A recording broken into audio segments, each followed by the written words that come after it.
What's up? What's up? What's up? Hey everybody, how y'all doing? What's up? What's up? To all my peoples, happy Friday. Instead of grand rising, grand evening. This is Unspoken Truth Podcast. I'm your host, Tanise. And today's episode, the topic is going to be abuse. Sexual and physical abuse. I know this is a pretty touchy subject, so if there's anybody who is uncomfortable about the topic or not willing to comment, that's fine. I'm not doing this for those people. I'm going to share and be very transparent and vulnerable myself. And let's tell a little bit about my story and the experiences I've had with both physical and sexual abuse. Um, okay, well, I would say that my first experience with abuse was at a young age. I would say probably 10 or younger. Um,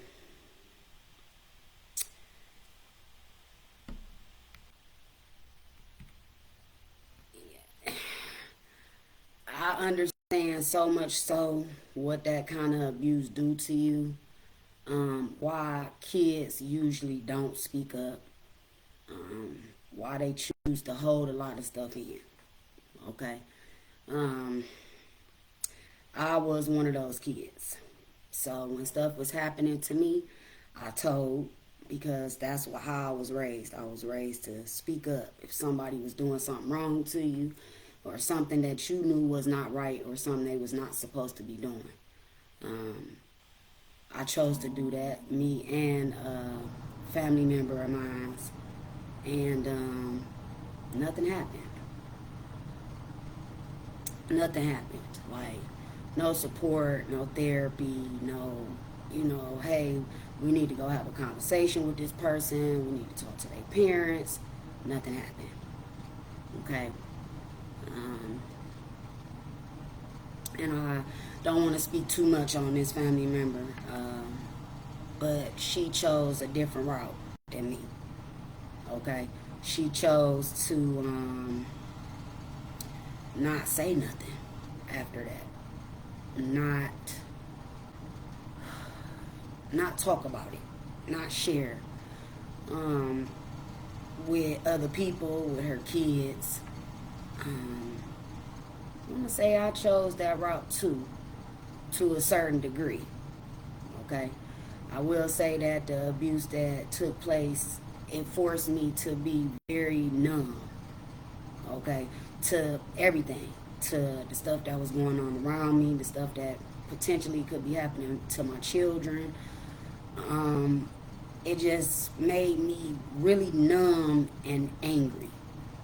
Okay, so for I would say the next 10 to 15 years after that, I just was angry. Okay, and because I never dealt with or felt like nobody was there to support me, to walk me through it, to tell me like it wasn't nothing that I did for that to happen, um, it made me start self abusing myself. Okay, um, just not caring about myself, just not really worrying about if I live or die. That led to my first abusive relationship, and same scenario. I hid. I really didn't talk to nobody about nothing. My family didn't have a clue what was going on until stuff had got really out of hand. Then it was like, okay, why wasn't you saying nothing? And I felt like that same little kid trying to tell my parents what was going on with me and nothing was going to happen. So I think that's why I chose not to say anything, to just deal, because in my mind I felt like, well, as a kid, if nobody cared when I told them what was going on with me then ain't nobody gonna care now. So to me, that's very self-sabotaging. Okay, so I developed this self-sabotaging characteristic where I just didn't really care. I woke up and I did whatever came to mind. Okay, if it was dangerous, I didn't care. You know, it was all about what I wanted to do. I didn't care who I hurt. I didn't care what kind of danger I put myself in. I didn't care about my parents worrying or stressing. I didn't care.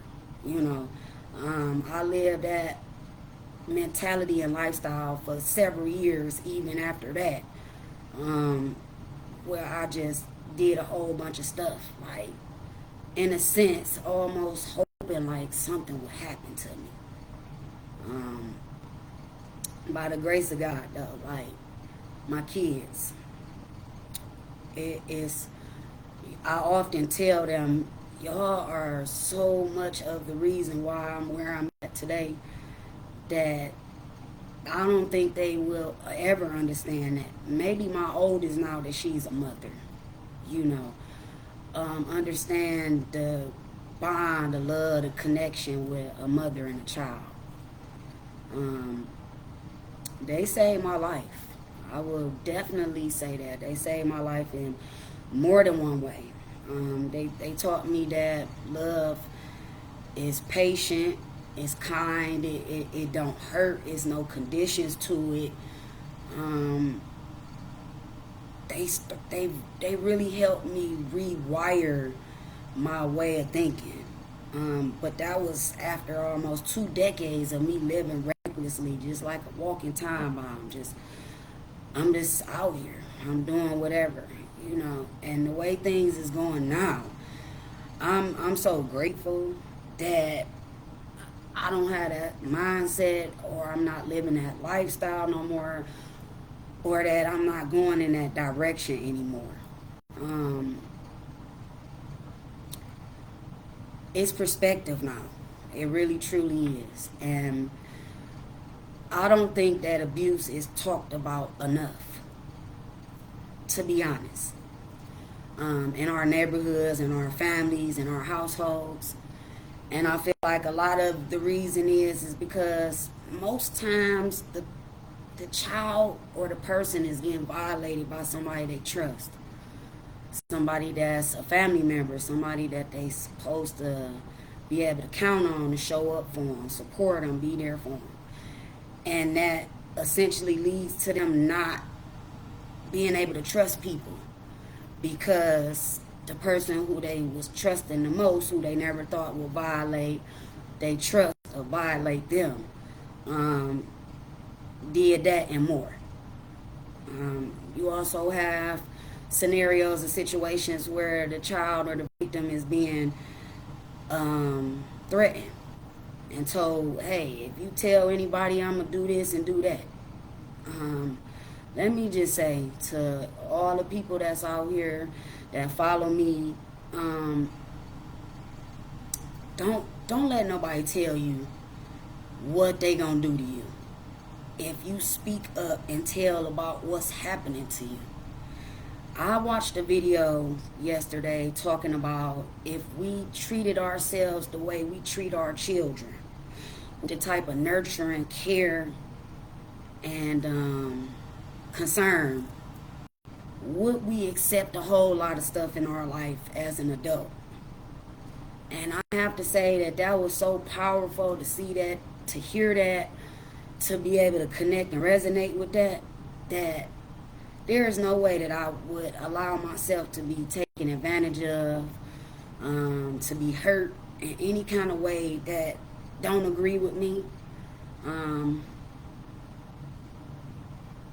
I'm very like controlling over myself now.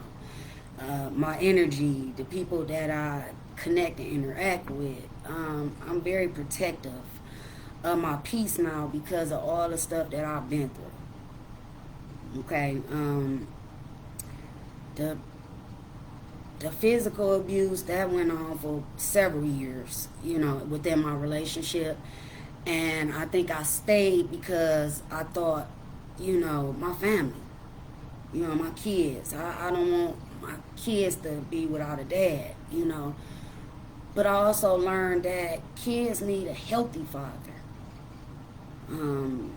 They need somebody that's gonna show up for them and be present, but be positive. And just because they the father, don't mean that they should be. Don't mean that they should be able to be around a child if they don't have anything positive to give them. And I know that a lot of people may not agree with that. They may feel like, hey, well, that's what the problem is, because these women is keeping the fathers away, or the fathers is keeping the mothers away. But let's be clear, if the parent is not healthy and positive in that child's life, they don't deserve to be there. I'm sorry. That's just my opinion. I'm not saying that nobody have to agree. I'm not saying that that's the way everybody should think. I'm just saying that I've experienced enough things firsthand to know that I chose to keep this particular father of my child away because of the abuse, because of the things that I knew he was doing, the things that he had done to me, the things I saw him do to other people, the things he had done to his own child. You know, it's no way I could allow or accept that in my life, in my child's life. You know, no. I had already accepted enough the 5 years that we was together. No. I want to just say that this is probably the first time that I've been vulnerable, transparent, to like discuss the different things that I've been through. I want everybody to know that the topics and stuff that I choose, the discussions that we have, I don't usually pick topics that I don't either have experience in firsthand or know something about. I usually don't pick those kind of topics because I feel like you shouldn't speak on stuff that you don't know nothing about. But I can honestly say that abuse comes in so many different forms. And that's why this episode in particular, I'm going to do a part 2 where we talk about and address emotional abuse, mental abuse, verbal abuse, because it comes in so many different forms. I don't believe that physical, a black eye is the only form of abuse. You know, sexual abuse is not talked about enough either. You know, where no means no. Okay? Period. And there is no excuse for you to be going past that. It's no excuse. If you with a person and at first they decided, hey, you know, I may want to do this, and then in the midst of it all tell you, no, I changed my mind, I don't want to, that is to be respected. That is to be respected, because the first thing that somebody who violates somebody like that gonna say, well, in the beginning they said it was okay. But a person is entitled to change their mind and decide otherwise. Who is to say that you decide to overlook that and still continue to go follow through with what it is you want to do? Who told you that was okay? I also feel like a lot of abusers are abusers because they never dealt with the trauma and abuse that they sustained as a victim. I feel like if you don't get some type of control, some type of hold on whatever you've been through traumatically or abusively, that I believe without a shadow of a doubt that you turn into your abuser. You don't just be the victim no more. Especially when you don't allow yourself to grieve and go through the process of hurt and pain and being traumatized. You'll find yourself starting to do the things that the person did to you to other people. Because let's be clear, hurt people hurt other people. It's been proven time and time again. So if this is a topic that you interested in, that you want to speak on, that you want to tap in and chime in, by all means, please do.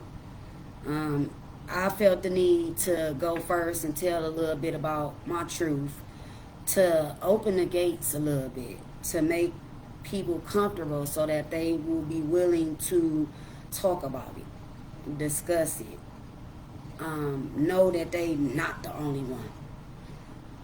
Not the only one. And that sometimes this is a pattern within families. Because if we're going to talk about it, we got to talk about all of it. We can't tiptoe around certain stuff. We got to talk about all of it. You know, I wish things was different.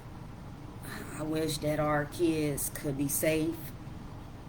I wish that they wasn't up against so much. Family, society. I wish it wasn't so hard. To all the people that follow me, that's listening, that's been supporting me this far, I just want to say that I love and care about, you know, all of my supporters, my friends, my family. I love all of y'all. And even when it seemed like nobody is there and nobody care about what you going through, or it's nobody that understand, I really truly want you to know that I do. I understand. I may not discuss a lot of stuff I've been through, but I'm getting better with this. That was part of the reason why I started this whole podcast platform in the first place, so I could learn how to open up and start to share more, so that I could have a better understanding of myself first, and then have a better understanding of and perspective of others. But it starts with me. So some of the things that I chose to do when the pandemic first started is put myself in therapy. Now, when I was younger, in my teens, my parents tried therapy with me, but I wasn't there mentally and emotionally to allow that to happen. I had a distorted vision and perspective of what I thought a therapist was.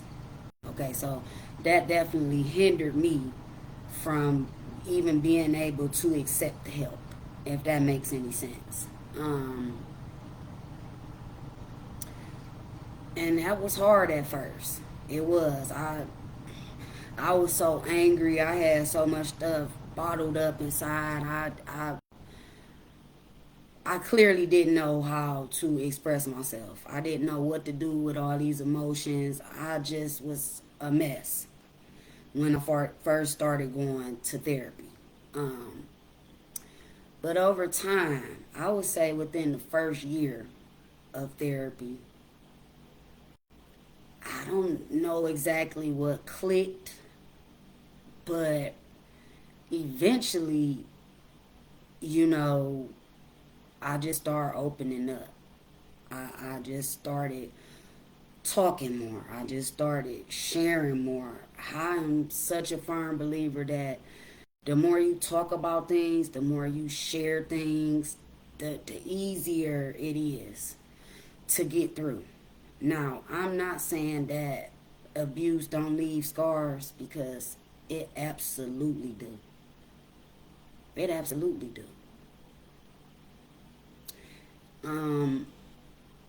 That will probably be lifelong scars.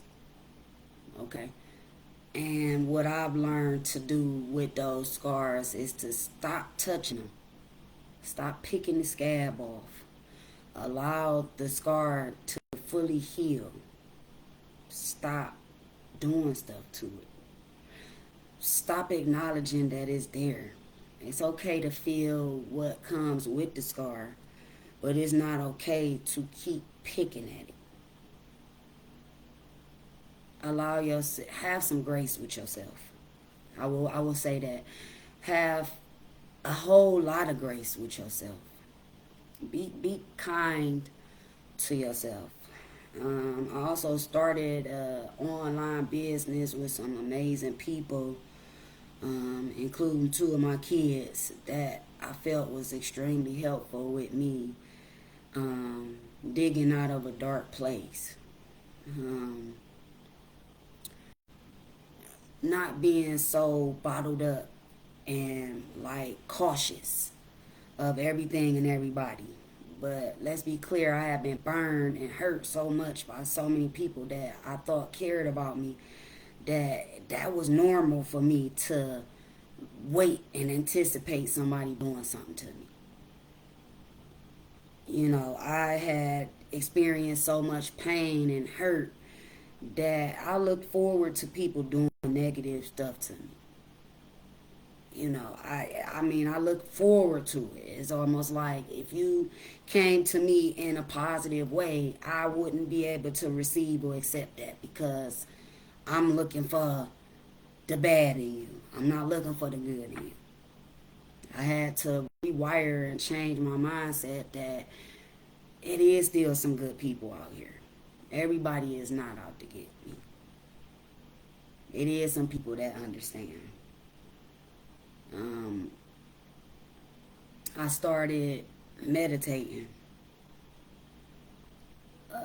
and that was not easy because I suffered from PTSD. Also suffered from anxiety. So um, that was a little challenging to say the least.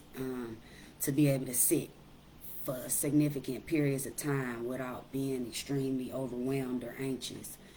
That was challenging for me because I just couldn't see myself doing that. I'm the type of person where I've created defense mechanisms due to being in survival mode most of my life. So I would stay busy as long as I'm doing stuff. My kids will tell you, like, if I'm overwhelmed and I'm going through something or if something is happening with me at the time, I clean, my house from top to bottom. And I realize that it's a trauma response. It's a trauma response for me to keep myself busy so I don't have to think about whatever feelings that's coming up for whatever reason. Whether it be sadness or, frustration or whatever, I just wouldn't allow myself to feel. I didn't like the way it felt, you know. And I will say that allowing yourself to heal and work on yourself is so necessary, man. It's so necessary. And it's not something that you do one time and it's going to solve all your problems or it's going to last or sustain the rest of your life. No, this is something that you adamantly have to work on day in and day out, for your own sanity, for your own peace, because that's what I had been missing. Through everything I've been through and overcame, I was missing peace. I was missing stability. I was missing self-love, self-care. I was missing so much within myself. I wasn't giving myself any of the things that I was giving everybody else. My family, my friends, my kids. I wasn't giving myself any of that. And then one day I was like, you know what?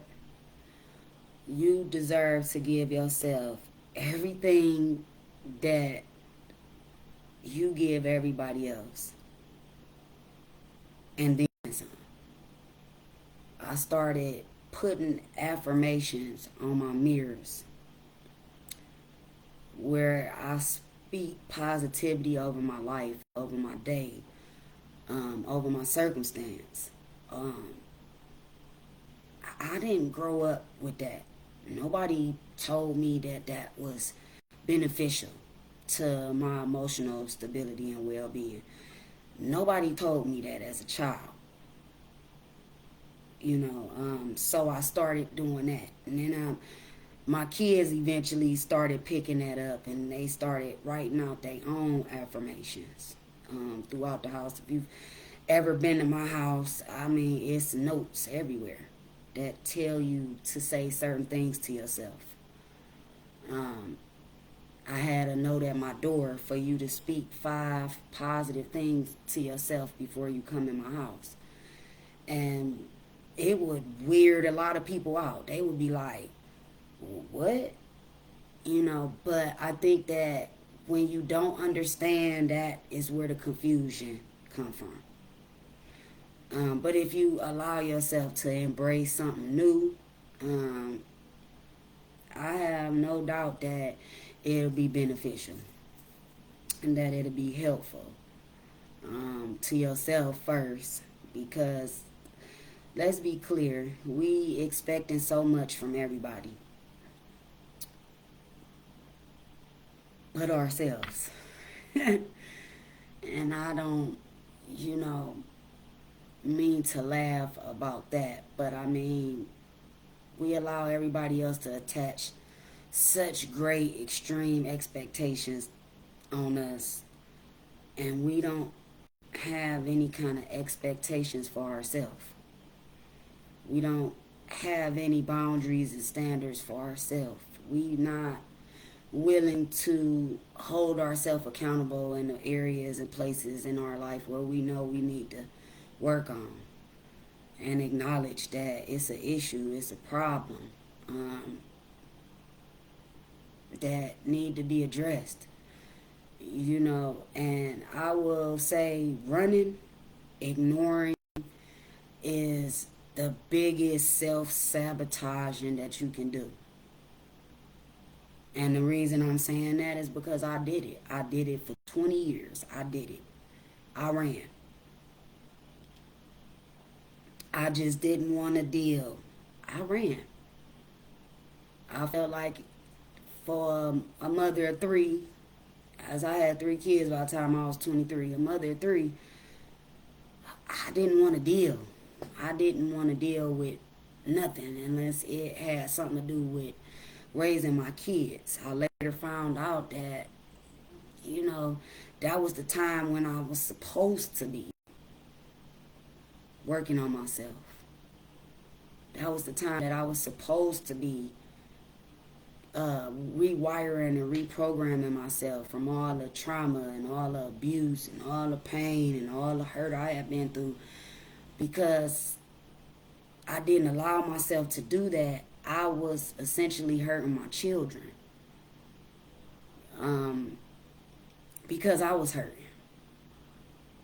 And I didn't know what to do with all the hurt.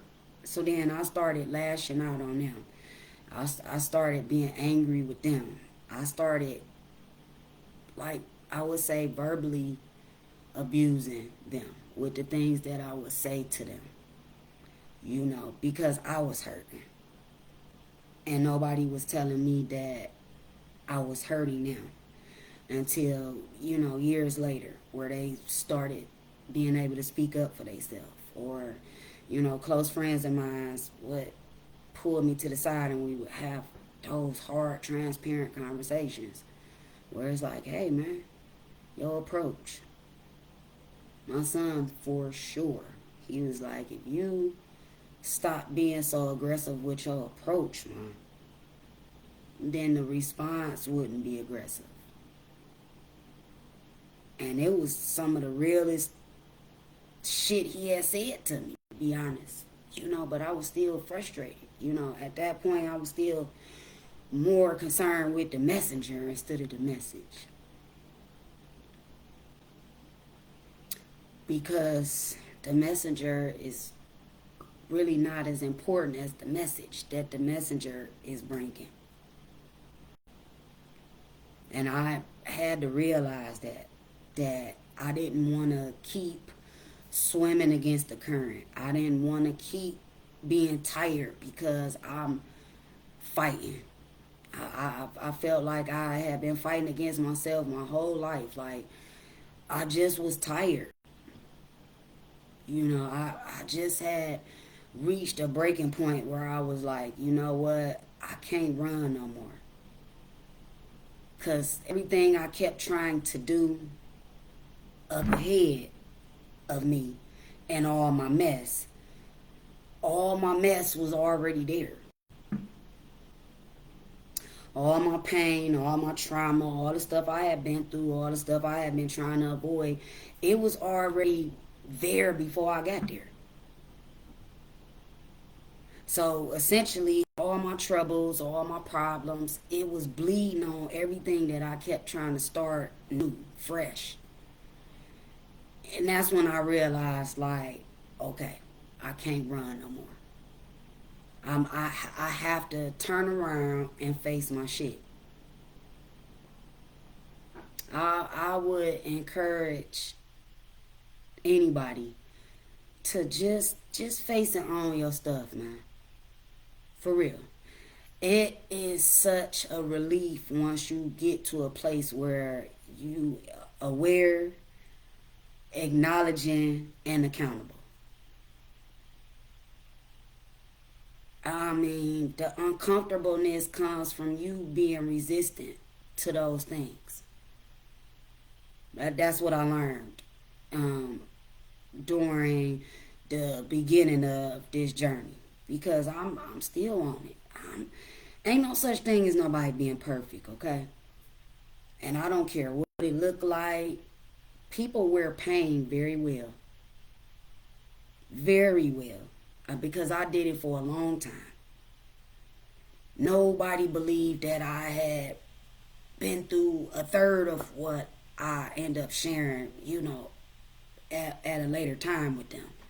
Nobody could believe that because I had learned how to dress up my pain so good that nobody knew I was hurting. Nobody knew I was going through nothing because I had learned how to mask it. At one point with excessive drinking. At another point with just being promiscuous, for sure. Because I felt like the type of abuse that I sustained made me feel like, well, that's what I'm supposed to be doing.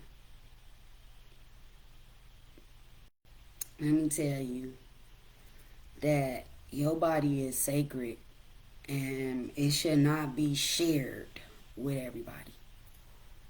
And that is another self-sabotaging thing that I did to myself because I didn't care about myself. I didn't love myself. I was hurting. I thought that would make it feel better. The things that you do when you numb to your own pain is limitless, to be honest. I've watched a lot of people do things that clearly are trauma responses, clearly are fight or flight mode responses to a lot of things that they're going through, a lot of things that they've been through. I would say that the elders, for sure, because they got taught that whatever happened in their house, stay in their house. Or whatever's happening in their life, they keep it to themselves. So I would say that they are the generation that has carried the most pain, the most hurt, probably the most abuse, and never spoke on it. And I believe that is part of the reason why they end up being angry once they get older. It's like angry old men or angry old women because they allow themselves to carry so much baggage and never deal with it, never address it, never acknowledge it, never held themselves or nobody accountable for nothing that they've been through. I feel like that's such a handicap, such a hindrance to your growth, to your healing. It was such a hindrance to me raising my children. Trying to heal while you raising kids, let me just say, is one of the hardest things in the world. Okay? It is. Because you not only have to focus and address your mess, your behavior, your characteristics, your emotions, you also have to create a space for your children to be able to do the same. And I'm just now learning how to do that for myself, for my children.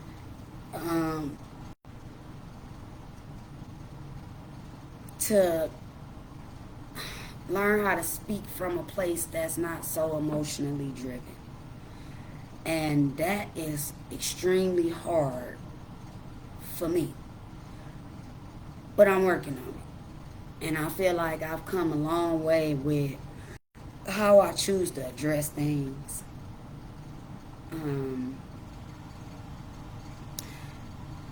How I choose to not address things, because everything don't need to be addressed.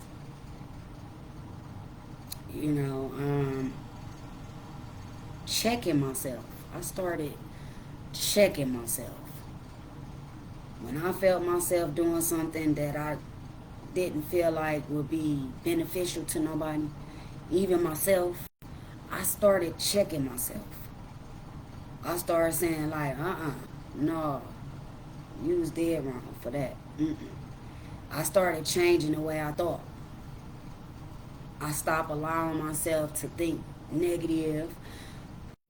I stopped allowing myself to be around negative energy, negative people. I started reading. I mean, not even a specific book or a specific type of book. I just started reading, because what I learned is reading to your Lord, no. I started reading to myself, different books, because when you read, it allows you to be able to speak to yourself, because that's who you're talking to when you read. You reading to yourself. It allowed me to tap back into my imagination, my creative side. It allowed me to be able to get a lot of stuff out of here and put it to paper or put it in writing. I also started writing stuff out, because I feel like we try to remember or memorize so much stuff that a lot of times we forget. We forget the stuff we supposed to be doing. We forget the things that should be a priority, because we've cluttered our mind with so much stuff at once. So I started writing stuff down, what I wanted to accomplish the next day or 2 days later or whatever, so I could see it. And then I started putting that information in a place where I could have access to it all the time. I bought a dry erase board so I could start vision boarding and stuff like that. Those were not things that I was doing prior to me starting this journey of healing and awareness and accountability. I wasn't doing none of those things. Reading a book, man, I've been out of high school 20 years. I wasn't thinking about no books. But I also realized how much I was hurting and hindering myself, as far as not educating myself or not even being willing or open to new information or a different way of thinking and living. I started going out in nature. Now, anybody who know me, I'm really not an athletic nature type of person. I'm not. I never have been. When everybody in school was playing sports, I was in choir. I sweat, work out. Like that just wasn't my thing. You know what I'm saying? So, um, I started going to the park. I started going for walks. I started allowing my energy and my spirit to connect with nature.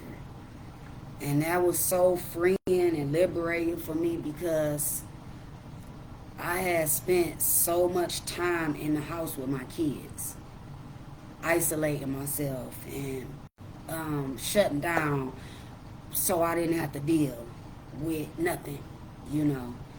Um, yeah, I started just doing things that was just totally out of my comfort zone. Um, and just allowing whatever feelings and emotions that came up just to let them flow. I also stopped dealing with things that felt forced or manipulative or narcissistic, um, because that's so unhealthy. I started to recognize the dysfunctional things that habits and characteristics that I had picked up over time, and how to eliminate those things. You know what I mean? Because you can't just quit a habit. You have to replace a habit with something else. And so I learned how to replace some of those dysfunctional habits with saging, um, praying over my kids, praying over my house, just creating a peaceful place at home.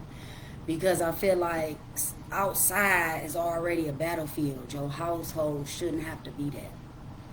I spent so much time, going like this with my kids for years. Um, we not in that place anymore, you know. But I mean, disagreements happen. Um, Arguments occur, you know. I feel like just allowing people to tell you how they feel was extremely huge for me. I wanted everybody to hear me, but I didn't want to hear nobody. You know, that was extremely hurtful for a lot of relationships in my life because I got so used to not being heard that whenever anybody was talking to me, and most people usually want you to hear them for whatever they got going on. They usually don't want to hear what you got going on. I was frustrated with that. I didn't want to hear what other people was going through. I wanted them to hear what I was going through. That caused me to recognize that I had some controlling ways that I had established within myself during fight or flight mode, during survival mode, um, where I just feel like I gotta be in control of things because at one point in my life I was not in control. At least that's how it felt. I've learned to not be so controlling, not expect things to be in order all the time. Um, to just let things flow, man. Just let life just flow. I'm no longer like swimming against the current. I'm just kind of floating now. And it's definitely a different feeling. It's definitely a different reality, different perspective for me now. I'm also transitioning, from the position of being a full time mom to, now I'm a grandmother. And my kids is all grown now. And I'm transitioning from having to be there, all the time to now I need to figure out who I am outside of being a mom. What other things am I good at? What other things can I contribute to this life? How can I help somebody else get where they going? How can I leave a footprint and impact in this world? Like, those are the questions that I have with myself now. Like, those are the things that I'm doing now in order to create a vision for me now, to niece, and not just their mom. You know, I'm good at a lot of stuff. The question is, am I just gonna just be good at it? Am I gonna say I'm good at it, or am I gonna start following through with it? I have a lot of things that I want to do. I mean, be on the lookout. I am going to be starting an essential products line. Some people are aware already, but I'm just putting that out there. I'm constantly learning new things, stepping outside of my comfort zone, pushing myself past the uncomfortableness. I'm constantly doing that. Because I'm in a season now where I need to prove myself to myself that I'm fully capable of whatever it comes to mind, whatever it is I want to do in this world. I'm capable of that, and it's okay to have your hand in a lot of different pots, doing a lot of different things, wearing a lot of different hats. I mean, let's be clear. I've done that for a long time with my kids. You know, juggling several things at once, and all of them got to be different places at different times. So I believe that I'm fully equipped to do so. So I just want to shout out everybody who tuned in tonight. Part two, I think that I'm going to be recording that and going live probably in the next few days.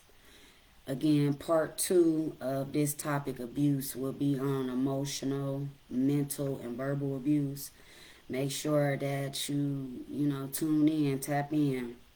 We're going to keep this thing going. We're going to keep having transparent, uncomfortable, real conversations about the things that affect us all in one way, shape, form. Okay? I love y'all, man. I want y'all to just keep your head up. Learn how to encourage yourself.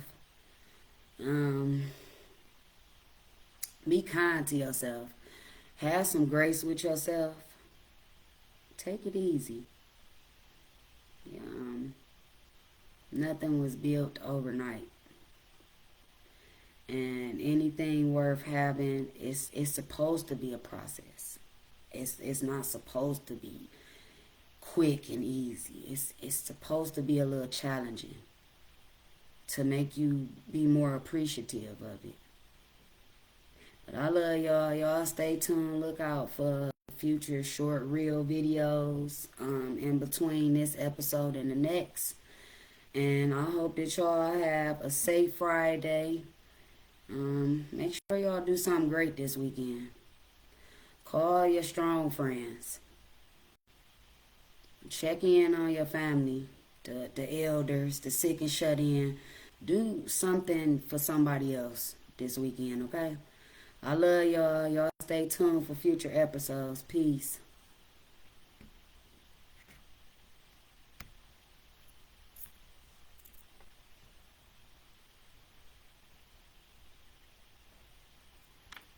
Damn, baby daddy, call back.